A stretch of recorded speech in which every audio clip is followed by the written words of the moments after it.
Welcome guys to lecture 3 of your basic to advance course. अभी तक मैंने आपको सिस्टम, मार्केट्स और कुछ बेसिक टर्म्स के बारे में बताया हुआ है, जिनसे बेसिकली मुझे लगता है कि 20 से 30% प्रॉब्लम आपकी जो मार्केट को लेकर है वो सॉल्व हो गई होगी। अब जब आपको मार्केट समझ में आ गई कि कितने तरह की होती है और कितने होती हैं जो हमारे काम की हैं, तो अब हम बात करते हैं उन किसी एक मार्केट के इंस्ट्रूमेंट के बारे में। इट मीन्स आज हम बात करेंगे बेसिकली चार्ट्स के बारे में, उनके कुछ इंडिकेटर्स के बारे में, और साथ में मैं एक्सक्लूसिवली आज ही आपको बताऊंगा मेरी और जो आप अपनी साइड से भी यूज़ कर सकते हो एक परफेक्ट रिस्क मैनेजमेंट स्ट्रेटेजी। यानी कि आप कितना अमाउंट यूज़ करोगे और कितना अमाउंट ऑफ गवाओगे, कितना अमाउंट ऑफ बनाओगे, ये सारी की सारी चीज़ें मैं आपको आज इस वीडियो में बताने वाला हूँ। ये वीडियो थोड़ी सी लंबी होने वाली है, सो प्लीज़ पहले से अपनी एक जगह सेट करके बैठ जाओ ताकि आपको उठना ना पड़े। सो जब आप ये सब सीख लोगे कि मार्केट्स कितनी होती है, जो कि आप, मुझे लगता है मेरे अंदाजे से कि आप जान चुके हो कि कितनी तरीके की मार्केट्स होती है और कितनी मार्केट्स आपके यूज़ में हैं, तो उनमें से सभी मार्केट के अंदर जब भी किसी भी स्टॉक, क्रिप्टो या फॉरेक्स को शो किया जाता है तो उसको एक चार्ट के ऊपर शो किया जाता है। चलो मैं आपको आज से 300 साल पहले लेके चलता हूँ। जब मार्केट्स डिस्कवर हुई थी, जब ट्रेडिंग डिस्कवर हुई थी, यानी कि बिजनेस तो था लेकिन ये सब चीज़ें ऐसी नहीं थी कि एक कंपनी के हिस्से करके उसको शेयर होल्डर की तरह पब्लिक के बीच में बांटा जाए और उसमें से हर एक शेयर का भाव लोगों को दिया जाए कि भाई इतना भाव है इस कंपनी का, तुम इसे खरीद सकते हो, कल को अगर कंपनी बढ़ती है तो तुम्हें भी प्रॉफिट होगा। तो ये ईस्ट इंडिया जो कंपनीज थी, जो डच ईस्ट इंडिया कंपनी थी, उन्होंने शुरू किया था सबसे पहले। तो बेसिकली इसका कोई एक तरह से रिजल्ट नहीं होता था, बस वो जा जाके पूछते थे, लोगों में बातें होती थी कि भाई आज इस कंपनी का कितना भाव चल रहा है, कहते भाई 400, कहते भाई 500, ऐसे चल रहा है। तो कुछ ऐसा डिस्प्ले नहीं होता था पहले, क्योंकि पेपर पे सिर्फ लिखा रहता था कि भाई आज इसका भाव ऐसे चल रहा है, क्योंकि कैलकुलेट होती थी, उस हिसाब से वो भाव निकल के आता था, तो बहुत लंबा समय लग जाता था। धीरे धीरे धीरे धीरे जैसे जैसे टाइम बीतता रहा और जैसे जैसे हमारे पास जो है कंप्यूटर्स आते रहे, तब ये सारी चीज़ें डिजिटल हो गई। शेयर मार्केट बिल्कुल वैसी ही रही और उसके साथ साथ कई सारी मार्केट्स ने भी जन्म लिया, जस्ट लाइक फॉरेक्स मार्केट ने। ओके, क्रिप्टोज भी आई, बट क्रिप्टोज 21 सेंचुरी में आई है, उससे पहले नहीं आई है। सो बेसिकली हुआ क्या था कि जब मार्केट्स के अंदर बेसिकली कंप्यूटर्स आए, टेक्नोलॉजी आई, तो इन स्टॉक के डेली प्राइसेस को लिखा जाने लगा, कैलकुलेट किया जाने लगा बाय कंप्यूटर। तो वो सारी की सारी चीज़ें कंप्यूटर के स्क्रीन पे उस टाइम पे दिखती थी, 90s के टाइम पे, 80s के टाइम पे। तो उस टाइम वो सारी की सारी चीज़ें दिखा करती थी। लेकिन उस वक्त क्या होता था, जो ग्राफ चलता था, यानी कि जो उस कंपनी के प्राइस को हर दिन शो करके एक बढ़िया सा ड्राइंग बनाता है, उसे हम ग्राफ कहते हैं। वो जो ड्राइंग होती है वो ग्राफ होती है। वो बेसिकली क्या होता था, पहले हर दिन के हिसाब से प्राइस लिया जाता था, हर मिनट के हिसाब से नहीं।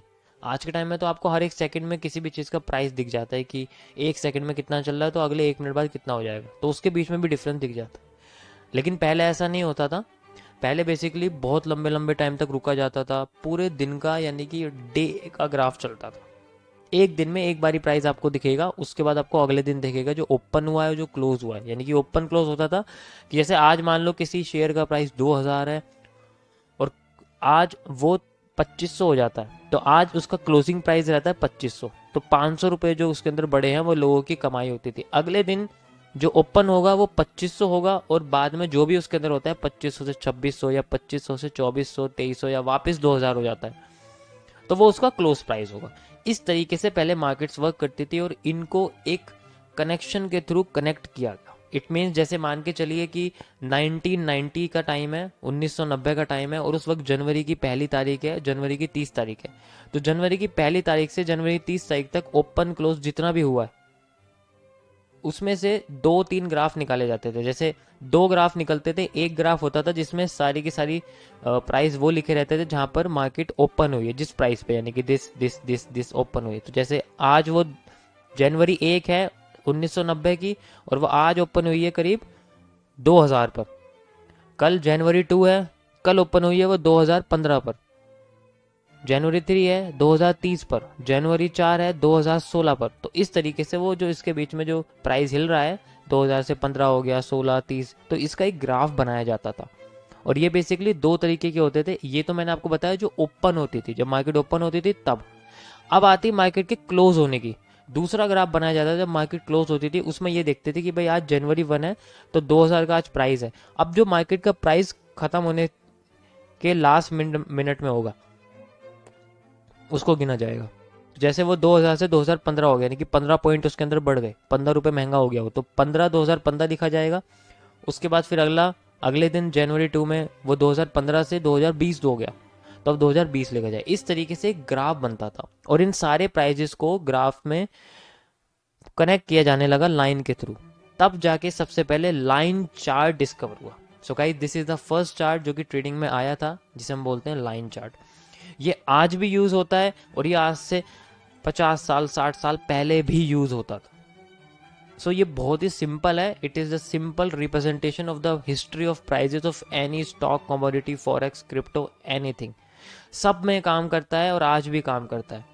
ठीक है, धीरे धीरे जैसे जैसे ट्रेडिंग आपकी बढ़ती गई, लोगों के अंदर अवेयरनेस आई, तो लोगों ने इसके अंदर अपने अपनी स्ट्रेटेजीज बनाई।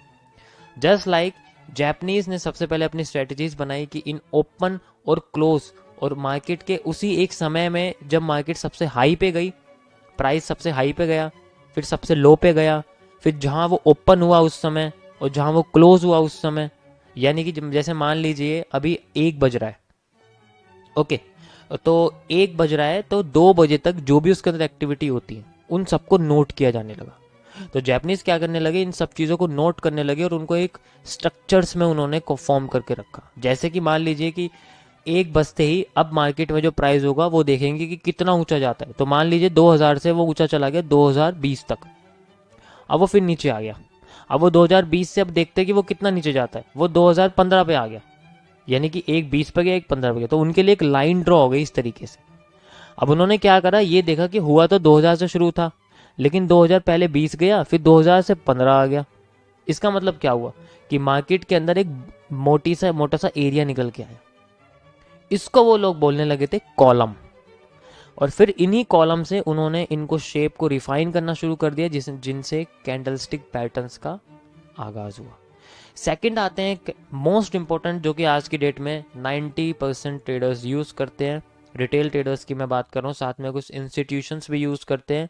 बैंक्स तो मुझे लगता है मुश्किल ही यूज करते होंगे क्योंकि उनका ग्राफ अलग ही होता है। सो यहाँ पर जो रिटेलर्स हैं, इंस्टीट्यूशंस हैं, प्रॉप फर्म्स हैं और जो बड़े बड़े थोड़े इन्वेस्टर्स हैं, वो बेसिकली ये कैंडलस्टिक चार्ट का यूज करते हैं क्योंकि it represent the best way to understand the history of prices. यानी कि ये सबसे सिंपल तरीके से ग्राफ को एक्सप्लेन करने की कोशिश करता है। हमें बताता है कि एक्चुअल में मार्केट उस समय कितना ऊपर गई थी, कितना नीचे गई थी, कब ठहरी थी और कब थोड़ा सा और उठी थी। तो वो एक स्ट्रक्चर बना के देता है और इसी तरीके से कई 100-200 स्ट्रक्चर्स हैं जो कि मार्केट बनाती है, जिन्हें हम कैंडल्स की फॉर्म में देखते हैं। आपको जो स्ट्रक्चर्स दिख रहे हैं ये बेसिकली ये सारे के सारे कैंडलस्टिक पैटर्न्स हैं जो कि होते हैं। अभी आपको ये सब पढ़ने की कोई ज़रूरत नहीं है, मैं आपको बस बता रहा हूँ कि इस तरीके के चार्ट होते हैं। सेम इसी तरीके से यूज़ हुआ कैंडलस्टिक के बाद हैकनाशी का।